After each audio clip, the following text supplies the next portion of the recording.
Boom! Ito yung Infinix Hot 40 na nag-disrupt ng market sa Philippines last year, 2023. Kasi naman, napaka-aggressive ni Transsion Group yung presyo ng mga phones nila. Like this one, this is only 6,099 pesos.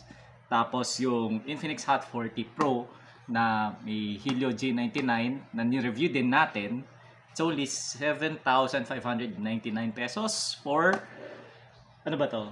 8 gigs of memory plus 256 gigs of storage. Halos parehas lang naman yung dalawa. Ang pinaka-difference nila is sa chipset. So, Helio G88 versus Helio G99. Teka, ba't pa tayo nagdi-discuss camera test ito? Tapos yung camera, okay? Naka 108 megapixel yung Pro, tapos may EIS. Ito naman, 50 megapixel, tapos walang EIS. And ngayon, yung gamit natin is a 32 megapixel selfie camera, and to be honest, medyo dun sa nung kinalagay ko yung settings niya, medyo nakukulangan ako. Very basic lang talaga yung kanyang camera features, but then again, this is only 6,099 pesos, pero tama na yan kasi ang purpose lang naman ng video na to ay para i-test yung selfie camera nito. So let's go and magbukas tayo ng mga kalat. Ano to?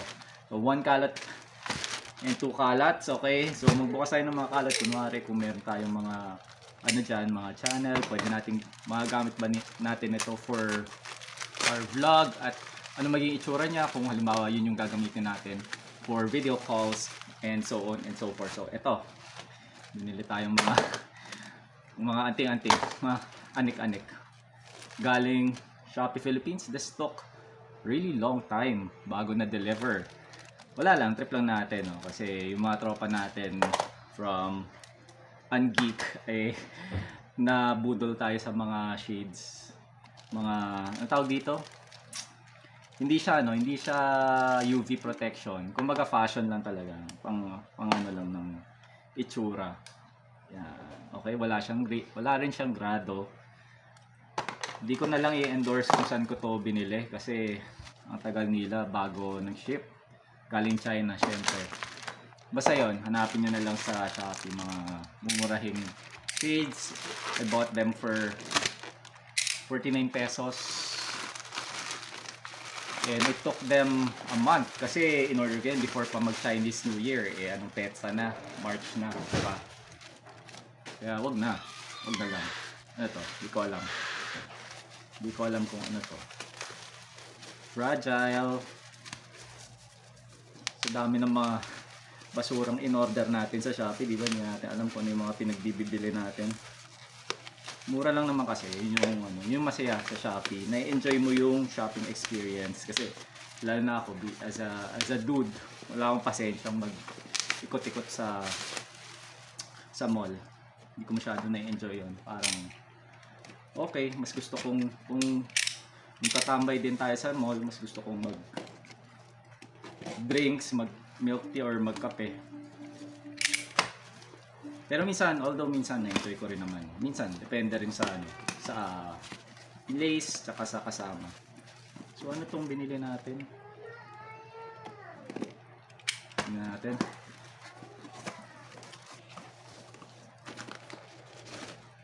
Ano ba to?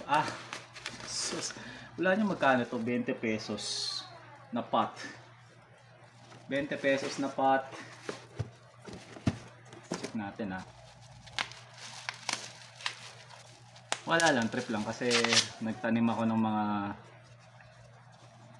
medyo basa, but damp. Okay. Disappointing yung but damp yung loob. Uy, seller. Sino tong seller nito? But damp yung papel. Pero okay naman. Tsaka yung pagkakabalot. Ayan. Email Exports PH. Taga San Roque. Ayan, tapang ko yung address ko Ayan. Email Exports PH. Lapit natin. Wala, hindi kaya. Hanggang dyan. Okay. Parang mga 1 feet away. Hindi naman 1 feet, mga 8 to 10 inches away. Okay, so 20 pesos na pot. Bala ko lagyan ng maganda naman, cute. Pero parang yung pagkaka ano no, yung quality, yan no. Uy, ba't dumidilim yung screen? Yan no, may mga anong tawag dito? Parang imperfections, di maayos. Di naman mataas yung ano standards natin bilang 20 pesos lang siya. Pero would I buy it again? I don't think so. Kasi kung ganyan din ang bibigay nila. Pero solid naman, mabigat. Ceramic ba to? Pang ano, pang maliliit na plants. Cute din. So yun lang. Mas mahaba pa yung intro natin kaysa sa mismong video. Oy, ba't dumidilim? Okay, medyo kanina pa dumidilim yung screen ng Hot 40 Pro. Hindi ako natutuwa kasi dapat na-detect yun ng system kapag basa talaga, damp talaga yung loob. Ano ba yan? Galing bang banyo yung nag-pack nito? Medyo ano, dapat na-detect ng system kung naka-on yung camera at hindi niya didilaman. Okay? Kasi unang-una, bakit mo didilaman?